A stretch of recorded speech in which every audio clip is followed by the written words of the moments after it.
सास का कायाकल्प। राधा को अपनी सास से बहुत प्यार था। मम्मी जी, आपकी साड़ी कितनी प्यारी लग रही है।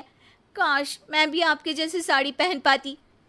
अरे बेटा, हमारे जमाने में तो साड़ी ही चलती थी। तू क्या करेगी साड़ी पहनकर? दिन भर भागा दौड़ी करती है। साड़ी कंफर्टेबल नहीं फील कराएगी।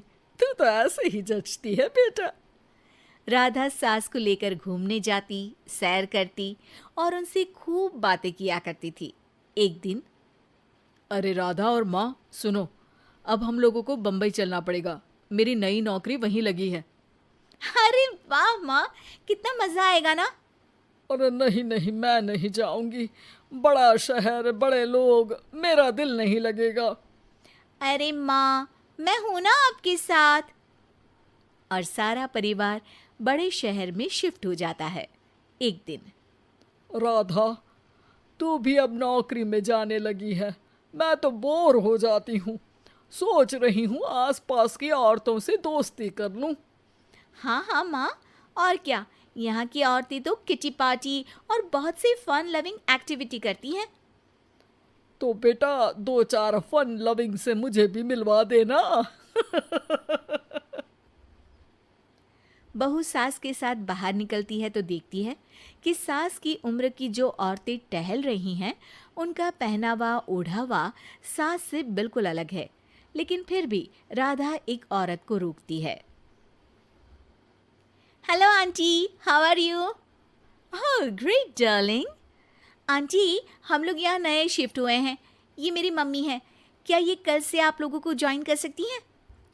वो औरत सास की तरफ बड़ी ही अजीब नज़रों से देखती है, फिर कहती है, अब ठीक है, कल से भेज देना। सास समझ जाती है कि उस औरत को वो ठीक नहीं लगी, लेकिन फिर भी वो कुछ नहीं बोलती। अगले दिन, अरे माँ, अच्छी सी साड़ी पहनकर तैयार होकर जाइए। आपको आपकी दोस्तों के पास जाना है ना। और नहीं नहीं, मैं सोच रही हूँ घर पर बैठकर टीवी देखूं। वैसे भी रामायण का नया एपिसोड आएगा।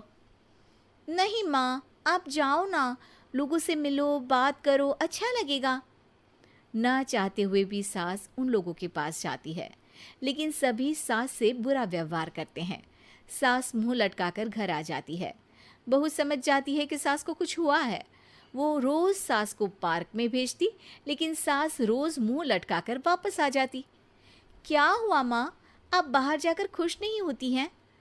अरे बेटा, खुश तो हूँ, लेकिन लेकिन क्या माँ, आपको तो लोगों से मिलना, बातें करना अच्छा लगता था। मैं देख रही हूँ कि आजकल आप बाहर से आती हैं तो परेशान सी दिखती हैं। सास कुछ नहीं कहती, अपने कमरे में चली जाती है। अगले दिन राधा चुपके से सास के पीछे पार्क में जाती है। हेलो, कैसे हैं आप लोग? एक औरत मुंह बनाकर साइड हो जाती है। सभी एक दूसरे से बात करती हैं, लेकिन राधा की सास साइड में चुपचाप अकेली बैठी रहती हैं।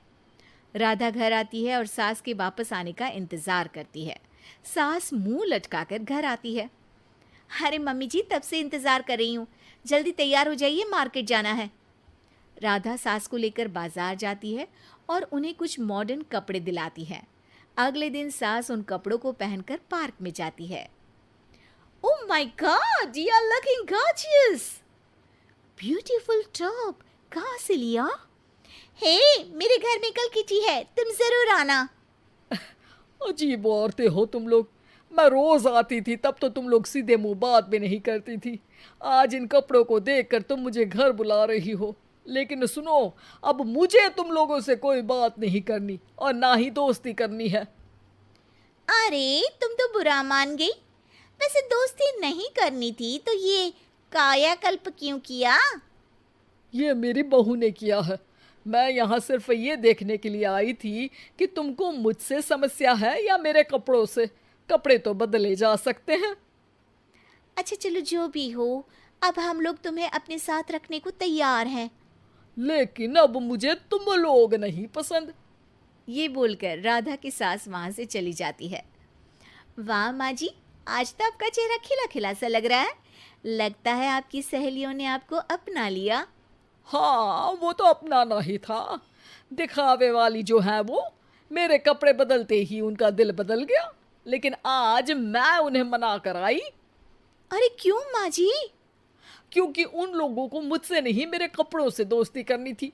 वैसे मेरे पास तो तू है ना, मेरी प्यारी बहू, मुझे किसी की जरूरत नहीं है। अरे नहीं नहीं माँ जी, आप ऐसा क्यों सोच रही हैं? बेटा ये गलत भी तो नहीं है, जैसा देश वैसा भेष। क्यों? ठीक है ना माँ, अब जब ये हम लोगों का देश है तो क्यों ना हम यहाँ का भेष अपना ले। हाँ हाँ जरूर, मैं तो तैयार हूँ। समय के साथ खुद को बदलने में कोई बुराई नहीं है, लेकिन कहीं नकल के चक्कर में बंदर ना दिखने लगूं। खैर, बहू लग जाती है सास की कायाकल्प।